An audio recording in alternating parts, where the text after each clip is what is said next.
Salut tout le monde, j'espère que vous allez bien les amis. On est parti pour une nouvelle vidéo. On va démarrer évidemment avec les deux unes des quotidiens madrilènes qui reviennent sur la victoire du Real 2-0 hier face à Las Palmas. Le quotidien AS qui titre Brahim pide paso. Brahim a trouvé le chemin, Brahim était de passage, on peut le traduire comme ça puisque Brahim Diaz était titulaire hier lors de ce match entre le Real et Las Palmas.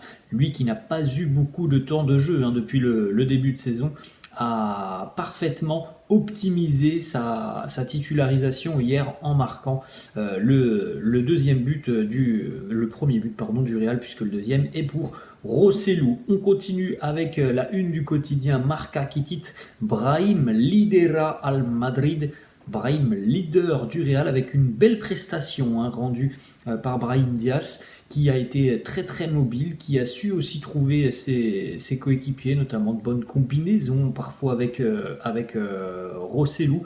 Voilà, une belle partition rendue par Brahim Diaz, ça fait plaisir. Carlo Ancelotti avait annoncé il y a quelques jours, quelques semaines, qu'il allait avoir un petit peu plus de temps de jeu. Et bien, force est de constater qu'il a eu un petit peu plus de temps de jeu. Il a eu cette place de titulaire hier et ça a été optimal puisqu'il a marqué. Le Real s'impose 2-0, but de Brahim Diaz et but en seconde mi-temps de Rosselló, avec une première mi-temps très agréable de la part des merengues où il y a eu plutôt une grosse domination.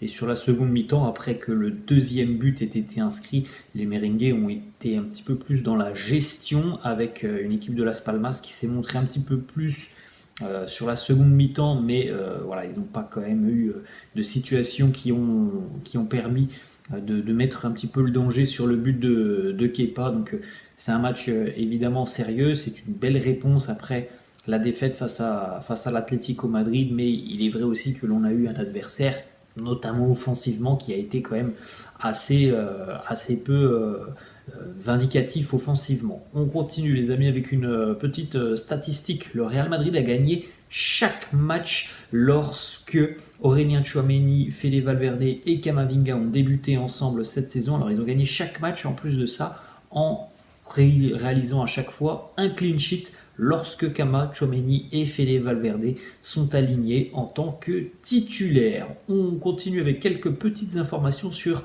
Brahim Diaz. Alors c'était un match important pour lui hier, et il faut savoir aussi que Brahim il a été touché au niveau de l'épaule. C'était dimanche face à l'Atlético Madrid, et donc il a joué hier face à Las Palmas avec une luxation de l'épaule. Il a énormément souffert, il a même été d'ailleurs infiltré hier. Il y a eu des infiltrations parce que la douleur était vraiment trop forte pour Brahim. Il a quand même tenu à jouer, à aider le collectif, et voilà, ça a été vraiment aussi super émouvant de le voir marquer avec une célébration. On l'a vu et on l'a compris, pleine d'émotion pour Brahim Diaz, qui a démarré un premier match en Liga avec le Real depuis 2019. Mai 2019, c'était à l'époque avec Zinedine Zidane. Une petite déclat de Brahim Diaz qui nous dit « C'est incroyable de marquer à nouveau, c'est une source de fierté pour moi, je n'arrive pas à le décrire, c'est quelque chose d'unique. Marquer mon premier but ici à la maison au Bernabéu ». Ensuite, le but de Rosselló aussi, qui commence à trouver véritablement de la stabilité dans la surface de réparation. Il est de plus en plus régulier. Rosselló a marqué maintenant sur tous les matchs de Liga au Bernabéu cette saison. Espérons qu'il va débloquer le compteur ce week-end du côté de Gérone, puisque ce week-end on aura un affrontement entre les deux leaders de Liga, Gérone qui est leader, et le Real qui est deuxième, puisque Gérone s'est de nouveau imposé hier à l'extérieur, en plus de ça, à Villarreal. Hier, on a eu aussi droit au retour de Vinicius sur les terrains. Alors, il n'était pas titulaire, il est entré en second mi-temps, à peu près à l'heure de jeu. Vinicius, voilà, l'entrée de Vini, qui a salué évidemment le public du Bernabéu, qui l'a beaucoup soutenu pendant cette période d'absence d'à peu près un mois pour Vinicius, parce que voilà, c'est un joueur qui n'a pas beaucoup connu la blessure ou les blessures depuis qu'il a commencé sa carrière. Donc ça a été évidemment un mois, je pense, un petit peu plus compliqué pour lui, qui a l'habitude d'enchaîner. Donc là, il a fallu prendre un petit peu son mal en patience et revenir en pleine forme. Les sensations que Vinicius a ressenties sur le terrain, il nous dit je me suis senti assez bien.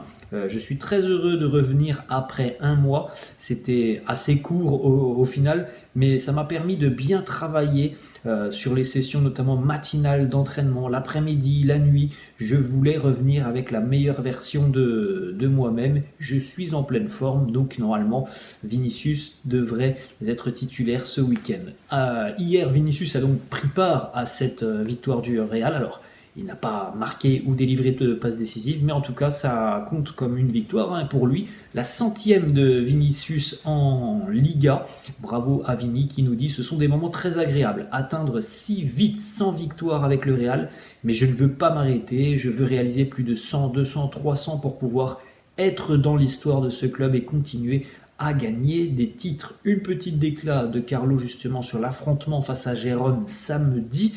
Il l'a déjà d'ores et déjà d'ailleurs annoncé. Vinicius débutera cette rencontre face au leader de Liga en tant que titulaire. Donc ça sera très intéressant de voir un petit peu la compo d'équipe face à Gérone parce qu'en plus de ça, on a eu malheureusement de nouveau des pépins physiques hier et de grosses inquiétudes dans le secteur défensif qui est déjà beaucoup touché quand même depuis le début de saison. Hier, David Alaba a été contraint de laisser sa place sur blessure peu avant la mi-temps.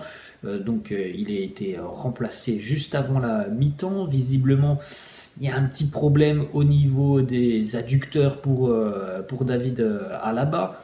On a une déclaration de Carlo sur le joueur peut-être qui remplacera David Alaba samedi contre Gérone. Il nous dit pour le moment nous avons Rudiger et Nacho. Ensuite, il y a Marvel et Carrillo, donc 2 joueurs de la Castilla. Ils se sont entraînés régulièrement avec nous, ils sont très bons, nous n'avons pas d'autre choix pour le moment.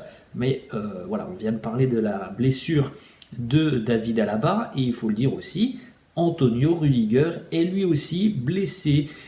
Carlo qui lui dit Rudiger est un petit peu blessé, nous pensons et nous espérons que ce n'est que juste un coup, mais il a déjà dit qu'il serait prêt pour samedi. Alors, ça les amis, attention quand même, on va attendre aujourd'hui d'avoir des informations sur l'état de David Alaba, sur l'état aussi d'Antonio Rudiger, parce que c'est pas la première fois tout simplement qu'un joueur lui pense être prêt pour une rencontre dans 2 ou 3 jours, mais il n'y a pas de diagnostic du corps médical et c'est ça qui va attester d'une blessure ou d'un simple coup pour Antonio Rudiger. Mais voilà, c'est quand même terrible parce que hier, les 2 centraux du Real sont touchés au cours de cette rencontre. Le quotidien AS affirme d'ores et déjà qu'il y a la possibilité d'utiliser Tchouaméni et Ferland Mendy en défense centrale en cas d'urgence. Alors évidemment, si David Alaba et Rudiger ou l'un des deux est blessé, on aura évidemment à 100% une titularisation de Nacho ce week-end, mais après il faut aussi pallier peut-être à 2 absences, Alaba, Rudiger, et là ça serait Nacho plus une autre option en défense centrale. Une petite déclat de Carlo sur la blessure de Arda Güler, malheureusement. Le jeune Turc blessé sur la fin de la séance d'entraînement de mardi sur l'une des dernières situations, c'est la malchance tout simplement. Il nous dit Arda Güler, c'est pas de chance. Hier, quand il a fini l'entraînement, il allait bien. Et puis, après l'entraînement, il a remarqué quelque chose au niveau du muscle. Il est triste. C'est une petite chose, mais ça ne lui permet pas d'avoir des minutes aujourd'hui.